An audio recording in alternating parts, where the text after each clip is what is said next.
हम सभी को एक अच्छी रोड ट्रिप पसंद है ना? बशर्ते कि आप एक डरावने जंगल में ना खो जाएं और एक भुतिया चाय की दुकान पर ना पहुंच जाएं। कुछ गर्म या शायद इतना गर्म नहीं, कप पकड़े और सुने एक ऐसे भूत की कहानी जो चाय का बेहद शौकीन है। यदि आपने अभी तक हमारे चैनल को सब्सक्राइब नहीं किया है तो ऐसे और रीढ़ कंपा देने वाली डरावनी कहानियों के लिए हमारे चैनल को सब्सक्राइब करें। अब आइए जानते हैं उस दिन क्या हुआ। कुछ दिनों से काम का दबाव इतना है कि किसी जगह घूमने जाने का तो छोड़ो, दोस्त यार से फोन पर बात तक नहीं हुई। मेरा जिगरी दोस्त संजय, जो मेरा बचपन का दोस्त है, मैं कितना भी व्यस्त रहता हूँ, उसे कॉल करने या उससे मिलने के लिए हमेशा समय निकाल लेता हूँ। मैं ऑफिस में बैठा हुआ उसके बारे में सोच ही रहा था कि उसी समय फोन बजने लगा। जैसा कि मैंने मोबाइल स्क्रीन पर देखा कि यह संजय है। शैतान के बारे में सोचो तो शैतान तुम्हें कॉल करेगा, मैंने हंसते हुए कहा। अरे बोल, क्यों फोन किया है? अभी तेरे बारे में ही सोच रहा था। शैतान तुझे छोड़ेगा नहीं, संजय ने कहा। मैं तुम्हें बताता हूं कि मैंने तुम्हें किस लिए फोन किया है। मैंने उससे कहा बताओ किस लिए। तू सुन, शुक्रवार रात को हम लोग चांदीपुर के लिए निकल रहे हैं और इसमें कुछ बहाना नहीं चाहिए, तू पैकिंग कर ले। मैंने कहा अरे सुन मेरी बात पहले सुन। ऑफिस का काम, संजय ने ही कहा। नहीं, मैं कुछ नहीं सुनूंगा। संजय ने फोन रख दिया। चलो, अब दोस्त बोला है तो जाना पड़ेगा। चांदीपुर, संजय का गांव, जहां उसके दादा और दादी रहते हैं। समय मिलने पर हम दोनों चांदीपुर घूमने जाते थे। मैं सोच रहा हूं कि मुझे इतनी जल्दी छुट्टी कैसे मिल सकती है। काम बहुत था, लेकिन मैंने ऑफिस में किसी तरह मैनेज किया और योजना बनाई कि रविवार को चांदीपुर से लौटने के बाद सोमवार को ऑफिस ज्वाइन करूंगा। हालांकि जब मैंने शुक्रवार को सारा काम खत्म किया और कार लेकर निकला तो शाम के लगभग 5 बज रहे थे। काम का बोझ इतना ज्यादा था कि लंच तक खाने का मौका नहीं मिला। लेकिन जो भी हो, छुट्टी मिलने से मन काफी खुश है। खुशी इस बात का है कि कम से कम 2 दिन अच्छा समय रहेगा। संजय को फोन लगाया। क्या रे शैतान आत्मा, कहाँ है तू? मैं बस 5 मिनट में पहुंच रहा हूँ। संजय का गांव जाने में करीब 6 घंटा लगेगा। दूर से देखा मैंने, संजय खड़ा है। मैंने उसके सामने गाड़ी रोकी। मैंने बोला, चल, आखिरकार बहुत दिन बाद चांदीपुर जा रहे हैं। संजय ने बोला, हाँ यार, 6 साल हो गया है, मैंने भी नहीं गया हूँ। 1 घंटा हाईवे पर ड्राइव करने के बाद जैसे हमने फतेहपुर नदी की ब्रिज के पास पहुंचा तो मैंने देखा कि दूसरी तरफ से कोई गाड़ी नहीं दिखी। मुझे लगा कुछ तो गड़बड़ है। हाँ, मैंने जैसा सोचा था ठीक वही हुआ। कुछ दूरी पर मुझे एक पुलिस वैन दिखाई दी। जैसे ही मेरी कार नजदीक आई तो पुलिस वालों ने मुझे रोक लिया। संजय ने कहा, सर, रास्ते में कोई दिक्कत है क्या? इस बीच पुलिसकर्मी ने कहा कि रास्ता फिलहाल बंद है। किसी भी वाहन को आने जाने की इजाजत नहीं है। पुलिस को बहुत व्यस्त देखकर मैंने अपनी गाड़ी वहां से घुमाकर थोड़ी दूर जाकर रोका। अचानक एक अनजान आदमी मेरे पास आया और बोला, वापस जाइए सर, यहाँ खड़े रहने से कोई फायदा नहीं। संजय ने कहा, हाँ ये भाई बता सकता है क्या हुआ है? अनजान आदमी ने कहा, मैं भी आज नहीं जा सका। मैंने पूछ लिया, क्यों, क्या हुआ? अनजान आदमी कहा, पुल के दूसरी तरफ 2 बसों की टक्कर का कितना भयानक दृश्य है श्रीमान, आप इसे देख नहीं सकते।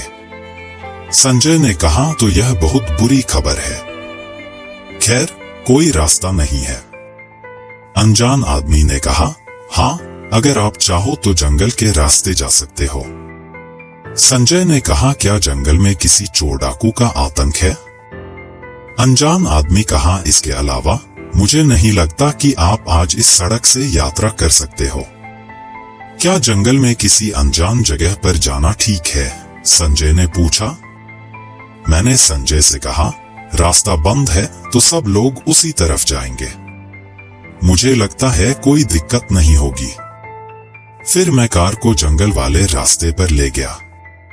संजय ने कहा, क्या यार, चल वापस चल, अगले हफ्ते फिर आते हैं। मैंने कहा, नहीं, तूने कहा है कोई बहाना नहीं चलेगा, याद है। संजय ने कहा, अरे रास्ता बंद रहने से कैसे जाएगा तू? जब हम जंगल की सड़क पर दाखिल हुए तो पहले से ही अंधेरा था। सड़क हर जगह अच्छा नहीं है, जहां तहां गड्ढे हैं। इसलिए मैं कार धीरे चला रहा हूं। मैंने संजय से कहा, क्या तुम्हारे पास खाने के लिए कुछ है? संजय ने कहा, सब गड़बड़ हो गया। मैंने सोचा कि मैं फतेहपुर बाजार में कुछ नाश्ता खरीदूंगा और वहां समोसा खाऊंगा और चाय भी पीऊंगा, लेकिन सब व्यर्थ हो गया। ठीक है, एक काम करते हैं, पहले इस जंगल से बाहर निकलते हैं, फिर नाश्ता करेंगे। मैंने कहा, यार ऑफिस में काम के दबाव के कारण मैंने अपना दोपहर का भोजन भी छोड़ दिया और अब मैं भूख लगी है। तुम कोई दुकान ढूंढो जहां मैं कुछ खा सकूं। संजय ने कहा, खाने के लिए दुकान? तुम मजाक कर रहे हो मेरे दोस्त। हाँ, यदि तू भूत से नाश्ते की व्यवस्था करने का अनुरोध करते हो तो वह भी व्यवस्था हो सकता है, और वह हंसा। मैंने कहा, क्या इस जंगल में यह शब्द बोलना जरूरी है? संजय ने जवाब दिया, क्या सच में असली भूत तुम्हारे सामने आएगा और तुम्हें नाश्ता परोसेगा? फिर वह हंसा। जब से हम जंगल की सड़क पर दाखिल हुए, मैंने अपनी कार की हेडलाइट के अलावा कभी कोई रोशनी नहीं देखी। लेकिन अचानक, जैसे जैसे मेरी कार आगे बढ़ता गया, मुझे कुछ रोशनी दिखाई देने लगी। यह स्पष्ट हो रहा है, यह एक दुकान है, लेकिन इस जंगल में दुकान। मैंने संजय से कहा, देखो यहाँ एक दुकान है, लेकिन क्या हमें यहाँ रुकना चाहिए? संजय ने जवाब दिया, क्या तुझे अब भी भूख लगी है? मैंने कहा, हाँ बिल्कुल। लेकिन संजय ने कहा, कार रोको, देखते हैं दुकान में क्या मिलेगा। चलो यार, घबराओ मत। जैसे ही हम दुकान के पास आए, हमें लगभग 60 वर्ष का एक बूढ़ा आदमी दिखाई दिया। उन्होंने धोती और गंजी पहना हुआ था, लेकिन कपड़े पुराने और फटे हुए लग रहे थे।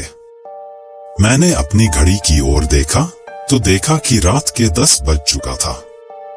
मैं सोच रहा था कि इस आदमी का इस जंगल में दुकान क्यों है, और इतनी रात के वह क्या कर रहा है। इसी बीच मुझे एक आवाज सुनाई दी, बाबू यहाँ आओ, क्या लोगे? मैंने अपना नजर घुमाया तो लगा कि यह एक चाय का दुकान है। संजय ने बोला, क्यों चाचा, चाय मिल सकता है? दुकानदार ने बोला, हाँ बाबू मिलेगा, बैठिए। चाय के साथ और क्या दूं? बिस्कुट चलेगा साहब। मैंने बोला, हाँ जरूर, क्यों नहीं। इसी बीच संजय ने कहा, चल तेरा ख्वाहिशें पूरी हुई। चाय का तो बंदोबस्त हुआ, लेकिन भूत के हाथों से नहीं, और वह हंसने लगा। मैंने कहा, क्या बोल रहा? तुझे मना किया, नाम मत ले।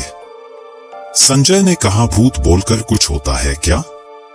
बूढ़ा आदमी जो हमारा बातचीत सुन रहा था, उसने कहा, भूत होते हैं साहब। संजय ने कहा, चाचा आप? अच्छा चलो मान लेते हैं भूत होते हैं, क्या आप दिखा सकते हैं मुझे? मैंने कहा, संजय क्या जरूरी है इस बातचीत का? हाँ भूत की कहानी सुनो। अच्छा, जब आप जानना चाहते हैं तो सुनिए, आज मैं आपको एक भूत की कहानी सुनाऊंगा और भूत दिखाऊंगा भी। मैं बचपन से ही अनाथ था। मेरा नाम पुकारने वाला कोई अपना नहीं था। सबसे पहले मैं लोगों के घरों में खाना ढूंढता था और कोई मुझे खाना दे देता था।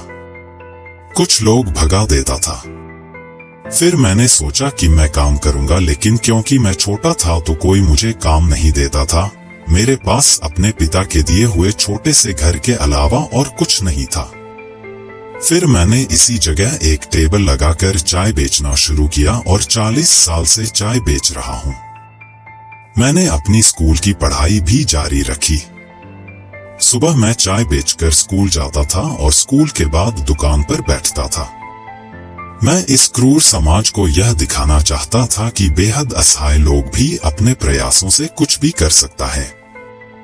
जब मैं 8वीं से 9वीं कक्षा पास किया, तभी मेरी मुलाकात नीलम नाम की लड़की से हुई। वह मेरे ही स्कूल में पढ़ती थी। उस दिन से पहले मैंने शायद उस लड़की पर कभी ध्यान नहीं दिया था। नीलम भी मेरी तरह बहुत असहाय थी। बचपन से ही उसके चाचा ने पालन पोषण किया। उस दिन वह लड़की मेरी दुकान के सामने खड़ी हुई और मुझे बुलाया। जैसे ही मेरी नजर उस पर पड़ी, मेरे दिल तेज गति से धड़कने लगी। उसके घने काले बाल उसके चेहरे को ढक रहे थे और उसकी भौहों के बीच का सिरा उसकी सुंदरता को बढ़ा रहा था। तुम मुझे बुला रही हो? नीलम कह रही थी। हाँ, मैं स्कूल नहीं जाऊंगी। चलो साथ चलते हैं। मैं ऐसे किसी प्रस्ताव के लिए तैयार नहीं था, तो मैंने हकलाते हुए नीलम से कहा, हाँ मैं जाऊंगा। ठीक है, चलो। मुझे बहुत आश्चर्य हुआ कि नीलम उस दिन स्कूल नहीं गई। उस दिन के बाद नीलम रोज सुबह मेरी चाय की दुकान पर आती थी। दुकान पर बैठकर एक कप चाय पीकर और फिर हम साथ स्कूल जाते थे। धीरे धीरे हमारे बीच प्रेम संबंध बन गए। मैं नीलम से पहले से भी ज्यादा प्यार करने लगा। नीलम भी मुझसे प्यार करती थी। नीलम कह, तुम्हें मालूम है मनोज, तुम्हारी चाय में जादू है। इस गेंजी और धोती में जब तुम चाय बनाते हो तो के लगते हो। इसे जारी रखो। हमारा बहुत अच्छा समय था। स्कूल खत्म करने के बाद मुझे यूनिवर्सिटी में मौका मिला। मैं एक अच्छी नौकरी की उम्मीद में शहर गया था। नीलम इससे असहमत नहीं थी। वह भी चाहती थी कि मैं अच्छी नौकरी करूं और फिर उससे शादी कर लूं। हम कभी कभी पत्रों में हाल चाल का आदान प्रदान करते थे। पढ़ाई के दबाव के कारण मैं 1 साल तक गांव नहीं आ सका। 1 साल बाद जब मैं घर लौटा तो रास्ते में मेरी और नीलम के कॉमन फ्रेंड समीर से मुलाकात हुई। जब समीर ने मुझे देखा तो बोला, अरे दोस्त, कैसे हो? फिर बताओ, क्या हाल है तुम्हारा? मैं ठीक हूँ दोस्त। क्या तुमने कुछ सुना? मैं घर जा रहा हूँ। यहाँ से जाने के बाद मैंने नीलम को कई पत्र लिखे हैं। शुरुआत में मुझे उत्तर में कुछ पत्रों मिले, लेकिन उसके बाद कोई भी उन पत्रों का उत्तर नहीं मिला। नीलम का एक्सीडेंट हो गया। और तुम क्या बात कर रहे हैं? नहीं, तुमने कुछ गलत सुना है। मैं तुम पर विश्वास नहीं करूंगा। अरे मनोज, मेरी बात सुनो। उसकी बातें सुनकर मेरे सिर पर आसमान टूट पड़ा। मेरी सांसें रुक गई। मैं पागल जैसा हो गया और नीलम के घर की ओर चल पड़ा। और मैं सोच रहा था कि मेरे साथ ऐसा कैसे हो सकता है। वह मुझसे प्यार करती थी, तो भगवान ने हमारे साथ ऐसा क्यों किया? मैं भागकर अपनी पुरानी चाय की दुकान के सामने खड़ा हो गया, जहां मैं और नीलम मिला करते थे। मैं खड़ा होकर सोचने लगा, वे दिन कहाँ गए? समय बीतता गया और रात हो चुकी थी। अचानक स्टॉल से एक बहुत ही परिचित आवाज आ रही थी, जैसे कोई रो रहा हो। मैं अब खुद को स्टॉल के पास जाने से नहीं रोक सका। पास आते ही सब कुछ एकदम शांत हो गया। रात के अंधेरे में सब कुछ अंधकार में था। स्टॉल में कोई रोशनी नहीं थी और आसपास भी अंधेरा था। कोई आवाज नहीं थी। मैं नीलम का नाम लेकर चिल्लाने लगा, नीलम तुम कहाँ हो? देखो, मैं आ गया। डरो मत, बाहर आओ, मैं तुम्हें लेने के लिए यहाँ हूँ। मेरी चीखों से उस भयानक माहौल में सुधार नहीं हुआ। मेरी बातों का कोई जवाब नहीं आया, लेकिन मुझे यकीन है कि वह यही है। अचानक नीलम खून से सने कपड़ों में मेरे सामने आ खड़ी हुई। तुम्हें क्या हुआ मनोज? आज तुम्हें सब कुछ बताऊंगा। मैं बहुत दिनों से तुम्हारी राह देख रहा था। यह तुम्हारे शहर आने के लगभग 1 महीने बाद हुआ। उस दिन मैं डाकघर से तुम्हारा पत्र लेकर घर लौट रहा था। रास्ते में मेरा एक्सीडेंट हो गया। पहले तो मुझे लगा कि यह मेरी किस्मत है, लेकिन बाद में पता चला कि मैं अब सयानी हो गई हूँ और किसी से शादी करूंगी और जिस घर में चाचा के साथ रहती हूँ वह मेरे नाम पर होगा। इसलिए मेरे चाचा ने इस हत्या की योजना बनाई। मेरी जिंदगी बर्बाद हो गई। मैं नहीं चाहता था कि तुम्हारी जिंदगी बर्बाद हो। मुझे गलत मत समझो। मैं तुमसे बहुत प्यार करती हूँ और चाहती हूँ कि तुम किसी से शादी करो और अपना जीवन जियो। उसने हृदय में पीड़ा भरकर ये शब्द कहे और गायब हो गई। लेकिन अब वह हर दिन मेरे पास आती है।